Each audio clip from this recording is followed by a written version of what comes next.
ఓం శ్రీ మాత్రే నమః. శ్రీ గురుభ్యో నమః. అమ్మవారి పిలుపు ఛానల్కి స్వాగతం అండి. అమ్మవారి యొక్క ఆశీస్సులు మనపై ఎప్పుడు ఉండాలని, అందరూ కూడా సంతోషంగా, క్షేమంగా, ఆరోగ్యంగా ఉండాలని అమ్మవారిని మనస్ఫూర్తిగా కోరుకుంటూ ఈరోజు వీడియో అయితే స్టార్ట్ చేయబోతున్నాను. ఈరోజు వీడియోలో అమ్మవారు మనకు తెలియజేయబోతున్న సందేశం ఏమిటి అంటే, బిడ్డ, నీకోసమై ఎంతో ఉత్సాహమైనటువంటి, నీవు ఊహించినటువంటి ఒక శుభవార్తను అయితే తీసుకువచ్చాను. ఇలా నీ ముందుకు రాబోతున్నాను, అది ఏమిటో తెలుసుకో అనేసి అమ్మవారు అయితే మనకు ఓ చక్కని సందేశాన్ని అయితే మనకు ఇలా తెలియజేయబోతున్నారండి. ఇక ఆ సందేశంలో ఉన్నటువంటి ఆ అర్థం ఏమిటో తెలుసుకునే ముందు అందరికీ ఒక చిన్న రిక్వెస్ట్ అండి. మా వీడియోని కనుక ఎవరైనా కొత్తగా చూస్తున్నవారంటే మా ఛానల్ అయితే సబ్స్క్రైబ్ చేసుకోండి. అదేవిధంగా నా వీడియో కనుక మీకు నచ్చినట్లయితే ఒక చిన్న లైక్ చేయడం మాత్రం మర్చిపోకండి ఫ్రెండ్స్. ప్రతి ఒక్కరి జీవితంలో ఎన్నెన్నో సమస్యలు, ఒడిదుడుకులు, బాధలు అనేవి ఎదురవుతూ ఉంటాయి. అటువంటి వారు అందరూ కూడా నిరాశ చెందిన వారు చాలామంది ఉండుంటారు కదా. అటువంటి వారి అందరికీ కూడా శ్రీ అమ్మోరు తల్లి జ్యోతిష్యాలయం అమ్మవారి యొక్క ఆశీస్సులతో జ్యోతిష్యం చెప్పబడినండి. గురువు గారు వశీకరణ స్పెషలిస్ట్ సుబ్రహ్మణ్య రాజు గారు మనకు ఎలాంటి సమస్య ఉన్నా కానీ దానికి తగినటువంటి పరిష్కారాన్ని మనకు పూజల రూపంలో కానీ, పరిహార రూపంలో కానీ మనకు ఫోన్ ద్వారానే తెలుపుతారండి. గురువుగారి ఫోన్ నెంబర్ వచ్చేసి 7386242425.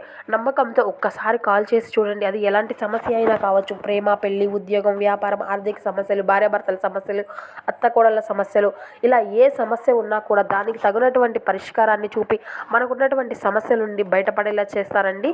చాలా నమ్మకమైనటువంటి గురువుగారు, ఒక్కసారి ఆశ్రయించి చూడండి. ఇక ఇప్పుడు అమ్మవారి యొక్క సందేశం గురించి తెలుసుకుందాం. బిడ్డ, నీవు కలలో కూడా ఊహించినటువంటి ఒక శుభవార్తతో నీ ముందుకు వచ్చానమ్మా. తప్పకుండా నీ మనసులో దేని గురించి అయితే నన్ను ప్రతిరోజు అడుగుతూ ఉన్నావో అటువంటి శుభవార్తనే నీవు ఈరోజు వినేలా చేయబోతున్నాను. కాబట్టి నా మాటలను ఎట్టి పరిస్థితుల్లోనూ కూడా కొట్టివేయవద్దు. నీ తల్లి ఎందుకు ఇలా నీకు తెలియజేస్తుంది అనేటటువంటి విషయాన్ని నీవు పూర్తిగా అర్థం చేసుకో బిడ్డ. ఇప్పుడు నేను ఒప్పుకుంటాను, నేను ఒక మంచి శుభవార్తను వినాలనుకుంటున్నాను అమ్మా. అది కూడా అతి త్వరలోనే. నా ఇంటికి సంబంధించి శుభవార్త కావచ్చు, లేదంటే నా వ్యాపారానికి సంబంధించి ఒక మంచి శుభవార్త కావచ్చు, లేదంటే నేను చేస్తున్నటువంటి ఉద్యోగంలో ఒక మంచి ప్రమోషన్ కానీ, ఏదైనా మంచి అర్హత కలిగేటటువంటి పోస్ట్కి సంబంధించింది కావచ్చు, వినాలని అనుకుంటున్నాను తల్లి అని నీవు అడుగుతుండేటటువంటి, లేదంటే నా సొంత ఇంటి కల, ఎప్పటి నుండో నేను కలగంటున్నటువంటి నా సొంత ఇంటిని నిర్మించుకునేటటువంటి విధంగా ఇలా ఏదో ఒక కోరిక అయినా, దాని గురించి అయినా నాకు తగినటువంటి, నా నిర్ణయానికి తగినటువంటి ఒక పరిష్కారాన్ని నాకు అందించు తల్లి అని నీవు నిత్య నన్ను అడుగుతూ ఉండేటటువంటి శుభవార్త కావచ్చు, లేదంటే నీ కుటుంబానికి సంబంధించి, నీ కుటుంబంలో ఆర్థిక ఇబ్బందులకు సంబంధించి ఆ యొక్క ఆర్థిక ఇబ్బందులతో నీవు సతమతం అవుతుపోతూ ఇటువంటి ఇబ్బందులన్నిటినీ కూడా నా నుండి తొలగించు తల్లి అనేటటువంటి నీ యొక్క కోరిక కావచ్చు, లేదంటే నీ సంతానం గురించి కావచ్చు, లేదంటే నీ యొక్క బిడ్డల భవిష్యత్తు గురించి కావచ్చు, ఇలా నీవు అడుగుతుండేటటువంటి కోరిక ఏదైనా కానీ, ఇలా నీవు నన్ను ప్రతిరోజు వేడుకుంటూ ఏ కోరిక గురించి అయితే నీవు నన్ను అడుగుతున్నావో దీనికి సంబంధించినటువంటి కోరికని వినాలనేసి ఎవరైతే ఈ సందేశాన్ని చూస్తున్నారో మీ అందరికీ కూడా ఖచ్చితంగా ఒక మంచి శుభవార్త అందుతుందని మీరు ఈ సందేశం ద్వారా తెలుసుకుంటారు బిడ్డ. చూడు బిడ్డ, నీ కోసం నీవంటూ ఎప్పుడు కూడా ఏది అడగలేదు. నీ కోసం, నీ కుటుంబం కోసం నీవు అడిగేటటువంటి నీ యొక్క కోరిక చాలా న్యాయబద్ధమైనదే. నేను ఒప్పుకుంటాను. నేటి సమాజంలో సొంత ఇంటి కల ప్రతి ఒక్కరికి ఉండేదే. అలాగే మరికొందరికేమో వ్యాపారాలు మొదలుపెట్టి అందులో లాభాల బాట పట్టాలని కూడా కోరిక కూడా ప్రతి ఒక్కరికి ఉండేదే. అలాగే మరికొందరికి ఉద్యోగాలు చేసేటటువంటి వారికి మంచి మంచి ఆర్థిక స్థితి పుంజుకోవాలని, వాటిలో మంచి మంచి స్థాయికి పెరగాలి అనేటటువంటి కోరికలు వారికి తగినట్టు వారికి ఉండేవే. అంటే ఇంట్లో దీనికోసం మా ఖర్చు, అంటే ఎవరికైనా ఏదో ఒక ఖర్చు ఉండేది. కానీ ఇంకాస్త కొంత మేర డబ్బు అనేది ఉంటే మనకి ఏదైనా సడన్గా అవసరమైతే ఆ రూపాయి అనేది మనకు తగినట్లుగా ఉంటుంది కదా. దానికి అవసరమయ్యేటటువంటి అవకాశం, వేరే వారికి చేయి చాపకుండా ఉండేటటువంటి అవకాశం ఉంటుంది కదా. ఇలా ఒక రూపాయి అనేది మాకు కూడా ఉంటే అందరూ ఇటువంటి కోరికలకు ఉండేదే. ఇవి అన్నీ కూడా న్యాయబద్ధమైనటువంటి కోరికలే బిడ్డ. మరి మేము న్యాయపరంగా అడిగేటటువంటి కోరికలను కూడా నీవు ఎందుకు తల్లి నెరవేర్చలేకపోతున్నావని నీవు అడగవచ్చు. చూడు, మీరు అడిగినవి అన్నీ కూడా ధర్మపరంగానే ఉన్నాయి, న్యాయపరంగా ఉన్నాయే.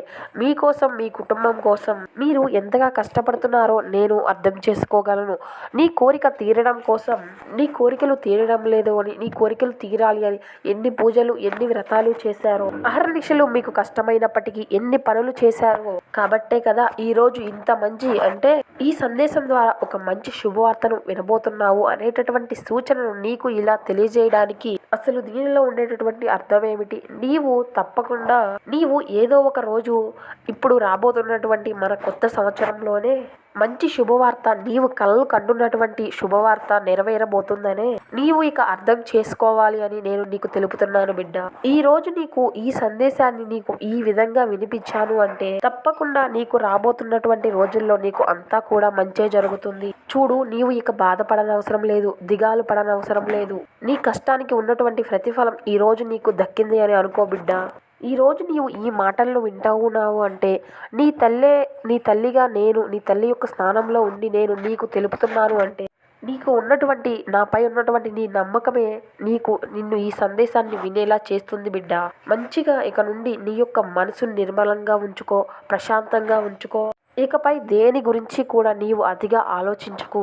ఒకవేళ నీవు అలా ఆలోచిస్తూ ఉన్నావు అంటే నీ ఆరోగ్యం అనేది పాడైపోతుంది. కాబట్టి సరైనటువంటి తిండి, సరైనటువంటి నిద్ర తప్పకుండా అవసరం. నీవు ఈరోజు ఎంత కష్టపడ్డావు అనేది ఎవరూ కూడా చూడరు.